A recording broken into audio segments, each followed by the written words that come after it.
आप देख रहे हैं सुदर्शन न्यूज। आप देख रहे हैं उत्तराखंड विशेष और मैं हूं आपके साथ मोनिका ग्रोवर। उत्तराखंड में चारधाम यात्रा को देखते हुए चमोली के जिलाधिकारी और पुलिस अधीक्षक ने बद्रीनाथ धाम का निरीक्षण किया। साथ ही जिलाधिकारी ने बद्रीनाथ धाम में बने स्वास्थ्य केंद्र का भी जायजा लिया। जिलाधिकारी ने निरीक्षण के दौरान स्वास्थ्य कर्मियों को दिशा निर्देश जारी किए। साथ ही कहा कि चारधाम यात्रा करने वाले भक्तों का स्वास्थ्य का पूरा ध्यान रखा जाए। इतना ही नहीं, जिलाधिकारी ने बद्रीनाथ धाम स्थित लामबगड़ स्लाइड का भी निरीक्षण किया, जिसके चलते बिजली, पानी, सभी सुविधाओं के बारे में जिलाधिकारी ने जानकारी एकत्रित की।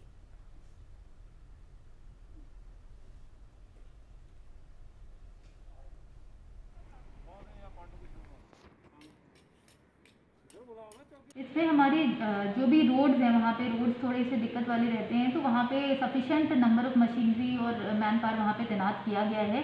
साथ में यात्रा को लेकर वहाँ पे क्योंकि टेस्टिंग कंपलसरी होगी, तो हम लोगों ने अपने टेस्टिंग बूथ्स का भी इंतजाम वहाँ पे कर रखा है और वहाँ पे बिजली पानी की व्यवस्था भी सुचारू कर दी गई है और सैनिटाइजेशन और इन सब चीज़ का भी पूरा ध्यान रखा जाएगा और वैक्सीनेशन भी उसी के क्रम में हम लोग ज़्यादा से ज़्यादा वैक्सीनेशन उस एरिया में करवा रहे हैं, जिससे यात्रा शुरू होने के बाद भी कोई भी संक्रमण का खतरा ना रहे लोगों को। मसूरी के कांग्रेस भवन में कार्यक्रम का आयोजन किया गया, जिसमें पूर्व विधायक राजकुमार और महानगर अध्यक्ष लालचंद शर्मा ने मुख्य अतिथि के रूप में शिरकत की। इस दौरान उन्होंने जरूरतमंदों को राशन वितरित किया। साथ ही प्रदेश सरकार पर हमला बोलते हुए कहा कि सरकार सभी मोर्चों पर विफल हो गई है। कोरोना संक्रमण को लेकर सरकार की गलत नीतियों की वजह से लोगों को भारी नुकसान झेलना पड़ा। वहीं तीसरी लहर को लेकर लगातार संकेत दिए जा रहे हैं, पर सरकार उस पर भी सतर्क नहीं है।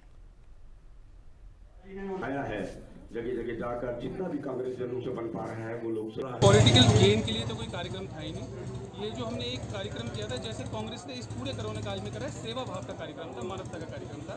सोनिया आनंद जी से भी मेरा संपर्क हुआ। मैंने सोनिया आनंद जी से निवेदन करा कि आप आके कांग्रेस के साथ मिलकर हमारा सहयोग करें और ये गरीब जनता तक राशन पहुँचाएं।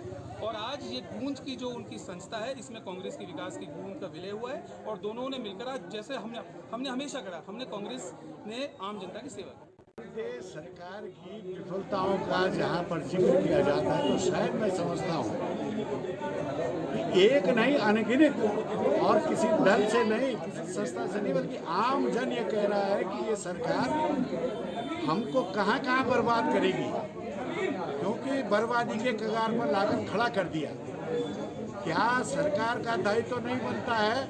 सेकंड लहर चली है और लोग इतने परेशान हुए हैं, बहुत सारे लोगों की जानें चली गई हैं और बहुत सारे परिवार घर से गए हैं।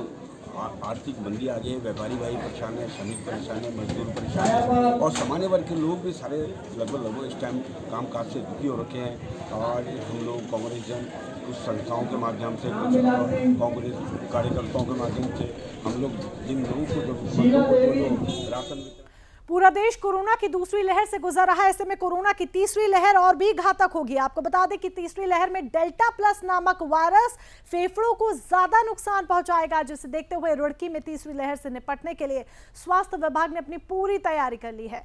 आपको बता दें कि स्वास्थ्य विभाग के चिकित्सक लोगों से तीसरी लहर से बचने के लिए सोशल डिस्टेंसिंग, मास्क का इस्तेमाल और सफर करने से परहेज करने की सलाह दे रहे हैं। साथ ही लोगों से यह भी अपील करते हुए कहा गया है कि वैक्सीन लगवाने के बाद भी लोग इस घातक बीमारी की चपेट में आ सकते हैं, इसलिए लोग अपने स्वास्थ्य का पूरा ध्यान रखें।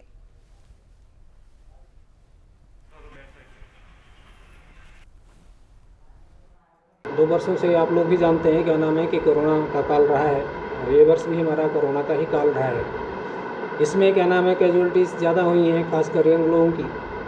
अब वो उसमें कोमॉर्बिड कंडीशन भी हो सकती है या केवल कोरोना भी हो सकता है। ये तो जांच की विषय है या हमारे उनके द्वारा है।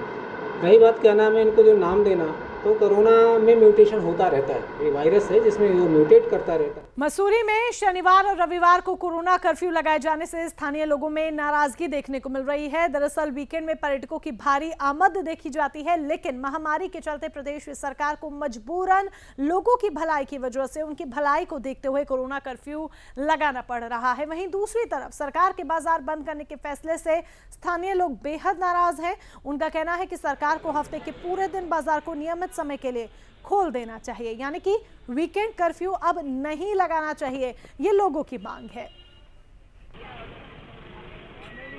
जिस तरीके से आज जो है ये वीकेंड सैटरडे संडे को बहुत ज़्यादा पर्यटक मसूरी आया है, जिसके लिए हम पर्यटकों का स्वागत भी करते हैं, क्योंकि काफ़ी सालों से 2 साल से मसूरी के व्यापारी काफ़ी निराश थे। तो आज एक पर्यटकों को देखते हुए खुशी की लहर भी है, और साथ साथ कहीं ना कहीं व्यापारी बहुत नाराज़ है। नाराज़ होने का मुख्य कारण जिनकी दुकानें बंद हैं, प्रशासन द्वारा किस तरह का आदेश दिया गया है। एक तरफ तो पर्यटकों को RT-PCR रिपोर्ट लेके आगमन खुला कर दिया गया है, दूसरी तरफ दुकानें बंद कर दी है। हल्द्वानी के स्वराज आश्रम में एक शोक समारोह का आयोजन किया गया, जिसमें मौके पर मौजूद सैकड़ों कांग्रेसियों ने स्वर्गीय नेता प्रतिपक्ष इंदिरा हृदयेश को श्रद्धांजलि दी और उनके विकास कार्यों और उनके विजन को याद किया। साथ ही हल्द्वानी में बड़े प्रोजेक्ट्स को आगे बढ़ाने की बात कार्यकर्ताओं ने दोहराई। वहीं समारोह में पहुंचे प्रदेश प्रभारी के प्रतिनिधि शैलेश केलकर ने दिवंगत नेता प्रतिपक्ष की भूमिका को उत्तराखंड में दमदार बताया। पे इंदिरा जी हरदीश जी को भावपूर्ण श्रद्धांजलि देता हूँ, और यहाँ पे इंदिरा जी के एक सक्षम नेतृत्व का भी एक नेतृत्व दिख रहा है मुझे, और एक कांग्रेस का सच्चा सिपाही जो है आज ये यहाँ पे उपस्थित है, और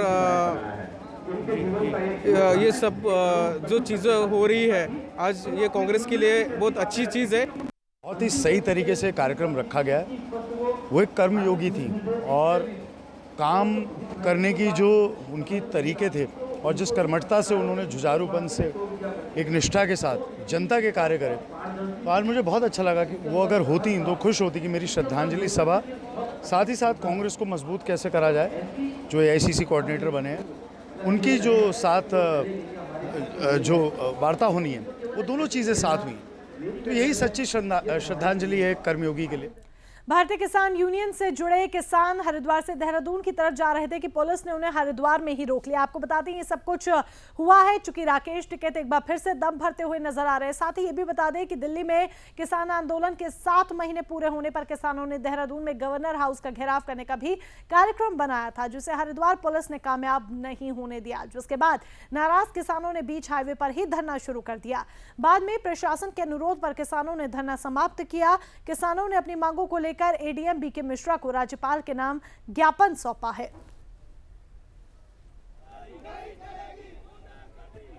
जो इनके पुरानी जो 3 मांगे थी किसानों की, उसी के समर्थन में ये देशव्यापी इनके द्वारा राज्यपाल को ज्ञापन सौंपने का प्रत्येक जनपद में, प्रत्येक राज्य में ये हुआ था। तो इसी के तहत आज इनको यहाँ पे रोका गया और इनके द्वारा जो ज्ञापन दिया गया है इसको हम महामहिम राज्यपाल महोदय को। फिर क्या कुछ मांग है जिनको लेकर ज्ञापन दिए गए? यही जो पुरानी 3 कृषि कानूनों में को जो वापस लेने वाली मांग है, मेन मांग तो यही है। पर किसान बचाओ देश बचाओ का एक नारा ये दे रहे हैं। हमारा जो आज 7 महीने आंदोलन को पूरे हो गए, जो दिल्ली में 3 कृषि कानून को लेकर आंदोलन चला गया, आज हमारा 7 महीने पूरे होने पर माननीय गवर्नर हाउस का घेराव कर देहरादून ज्ञापन देने का कार्यक्रम था। लेकिन अभी ये कार्यक्रम यहाँ पुलिस ने हमें रोक लिया, देहरादून नहीं जाने दे रहे, इसीलिए हम यहाँ भी रोड पर रोक रखे हैं, यहीं हम बैठे हुए हैं। रामनगर तहसील परिसर में संयुक्त किसान मोर्चा के लोकतंत्र बचाओ खेती बचाओ के आह्वान पर सांकेतिक धरना दिया गया। इस दौरान मौके पर विभिन्न सामाजिक और राजनीतिक संगठनों के कार्यकर्ता मौजूद रहे। इसी कड़ी में प्रदर्शनकारियों ने उपजिलाधिकारी के माध्यम से राज्यपाल को ज्ञापन सौंपा, जिसमें कृषि कानूनों को रद्द करने की मांग की गई। आपको बता दें पिछले 7 महीने से देश के किसान कृषि कानूनों को निरस्त करने की मांग कर रहे हैं। वहीं इस पर समाज सेवक प्रभात ध्यानी ने क्या कुछ कहा है, आप खुद सुनिए।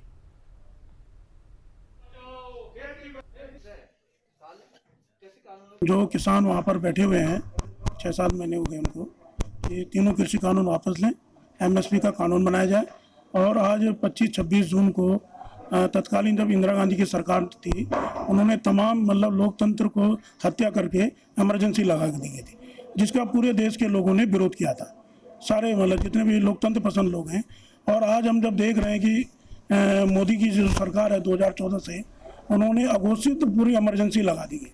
रामनगर में भारतीय राष्ट्रीय छात्र संगठन के पूर्व राष्ट्रीय प्रवक्ता और राष्ट्रीय संयोजक ने उपजिलाधिकारी के माध्यम से मुख्यमंत्री को ज्ञापन दिया।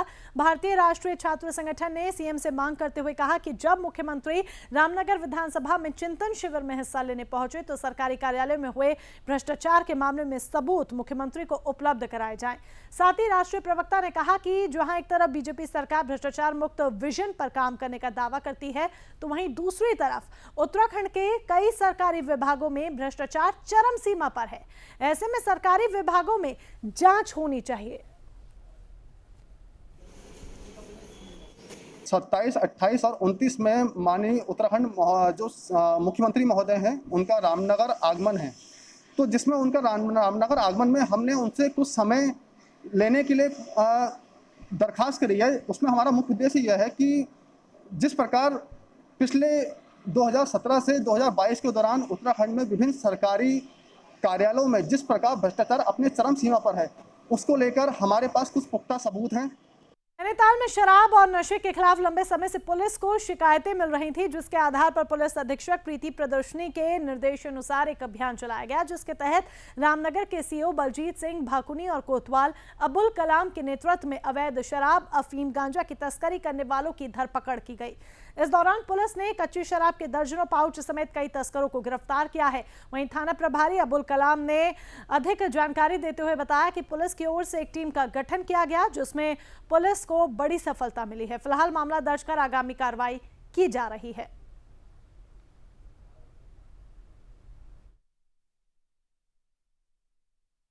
दरअसल एक कच्ची शराब ही नहीं, नशे के जितने भी पदार्थ हैं सभी पे हमारे एसएसपी महोदय के द्वारा एक अभियान चलाया जा रहा है, जिसमें चाहे कोई गांजा बेचने वाला हो, स्मैक बेचने वाला हो, दारू बेचने वाला हो या किसी भी तरह का जो नशा कर रहे हैं, उनके खिलाफ एक सप्ताह का हमारा अभियान था, जिसमें हम पब्लिक को भी जागरूक कर रहे हैं। पब्लिक में जा के लोगों को उसके जो हानिकारक जो उसके प्रभाव हैं उनके बारे में भी अवगत कराया जा रहा है। उत्तराखंड के ऋषिकेश बद्रीनाथ राष्ट्रीय राजमार्ग रुद्रप्रयाग जनता के लिए इन दिनों नासूर बन गया है। आपको बता दें कि आए दिन हाईवे पर पहाड़ का कुछ हिस्सा टूटकर गिर रहा है, जिससे राजमार्ग पर मलबा एकत्रित हो जाता है।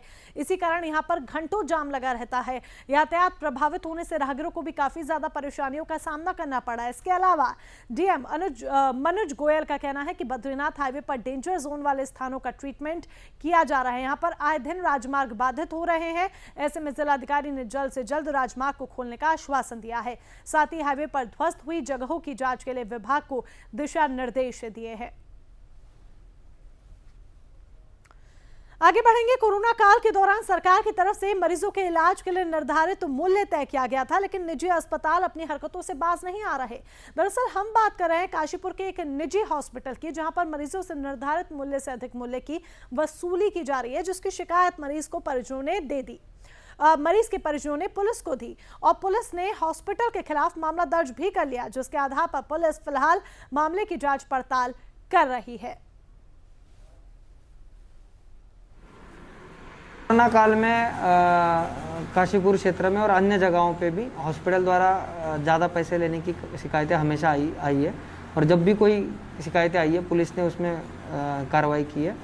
अब लोग जो पुराने 1 महीना पहले उनसे ज़्यादा पेमेंट लिया गया था, उस समय गवर्नमेंट का एक क्लियरली नोटिफिकेशन था, जिसके आधार पर एक सीलिंग दी हुई थी हॉस्पिटल्स को पेमेंट लेने के लिए। उससे ज़्यादा अगर कहीं पे पैसे लिए गए तो उसके आदेश उसमें कानूनी कार्रवाई जरूरी। टनकपुर में प्रशासन की तरफ से नगर में नशे के विरोध में जुलूस निकालकर अंतर्राष्ट्रीय ड्रग्स जागरूकता सप्ताह दिवस मनाया गया। गौरतलब है कि हर साल 26 जून को विश्व स्तर पर नशीली दवाओं के दुरुपयोग और अवैध व्यापार के विरोध में अंतर्राष्ट्रीय दिवस मनाया जाता है। इस कड़ी में प्रशासन की तरफ से जुलूस निकालकर लोगों को नशे से दूर रहने और नशे के दुष्परिणामों के बारे में जागरूक किया गया। साथ ही पुलिस ने लोगों से अपील करते हुए कहा कि नशा मुक्त अभियान में बढ़ चढ़कर हिस्सा ले।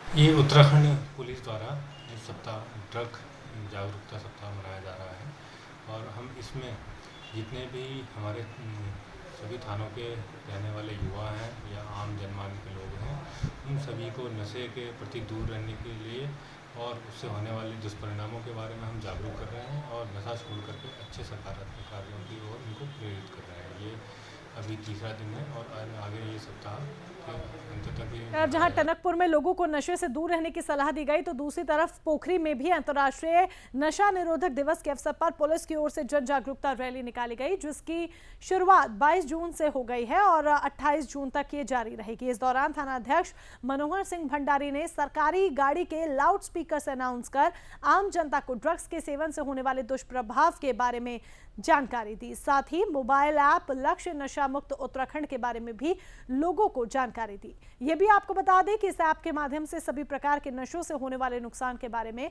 बताया गया है।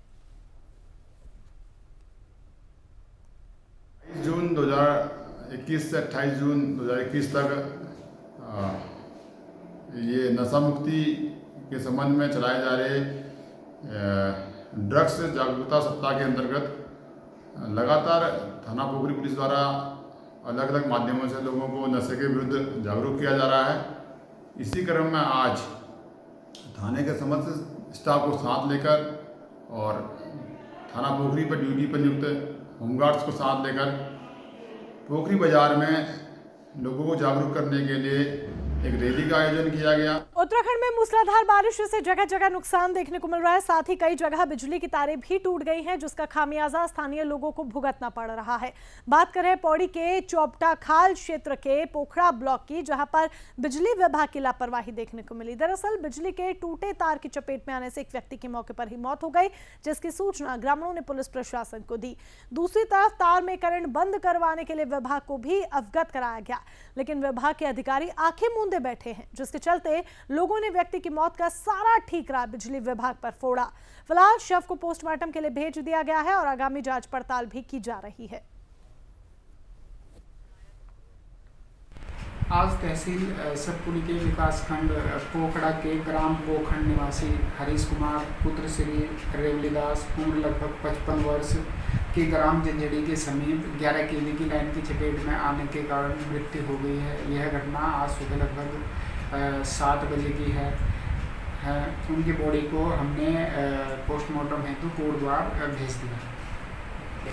सीमांत क्षेत्र के गांव में एसएसबी की ओर से समय समय पर विभिन्न प्रकार की गतिविधियां, कार्यक्रमों और शिविरों का आयोजन कर लोगों को लाभ पहुंचाने के लिए जागरूक और सचेत किया जाता है। इस बार भी ऐसा ही कुछ खटीमा के नारायण नगर बंगाली बस्ती में देखने को मिल रहा है, जहां पर नागरिक चिकित्सा और पशु चिकित्सा शिविर लगाया गया, जिसका आयोजन 57वीं वाहिनी एसएसबी के कार्यवाहक कमांडेंट ब्रजपाल सिंह नेगी, द्वितीय कमान अधिकारी और डी कंपनी के प्रभारी निरीक्षक आनंद सिंह भंडारी के नेतृत्व में किया गया।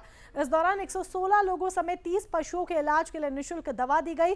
साथ ही कोरोना महामारी से बचाव और सुरक्षा के लिए मास्क पहनने और दूरी बनाए रखने की और बेवजह घर से बाहर नहीं निकलने को लेकर भी सलाह दी गई। प्रशासन की ओर से मौके पर मौजूद लोगों को कोविड गाइडलाइंस का पालन करने की अपील हुई। यहाँ पे चिकित्सा के तरफ से चलाया जा रहा है कार्यक्रम एसएसबी की तरफ से, और यहाँ पे होते रहते हैं ऐसे कार्यक्रम एसएसबी की तरफ से। और यहाँ उधम सिंह नगर जनपद में नशे के खिलाफ चलाए जा रहे अभियान के तहत पुलिस को एक बड़ी सफलता मिली है। आपको बता दें कि पुलिस ने 2 स्मैक तस्करों को गिरफ्तार किया, साथ ही 31 ग्राम स्मैक भी बरामद की, जिसकी कीमत 10 लाख रुपए बताई जा रही है। फिलहाल पुलिस ने तस्करों के खिलाफ मामला दर्ज कर लिया है और आगामी जांच में जुट गई है।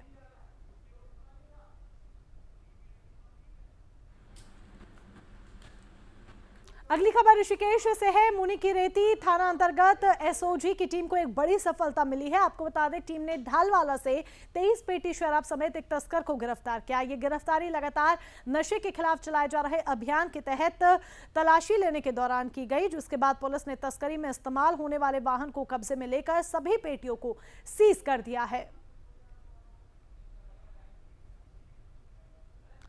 और इसके साथ फिलहाल के लिए बस इतना ही, लेकिन तमाम महत्वपूर्ण खबरों के लिए आप जुड़े रहें सुदर्शन न्यूज के साथ। जय हिंद। आप देख रहे हैं सुदर्शन न्यूज।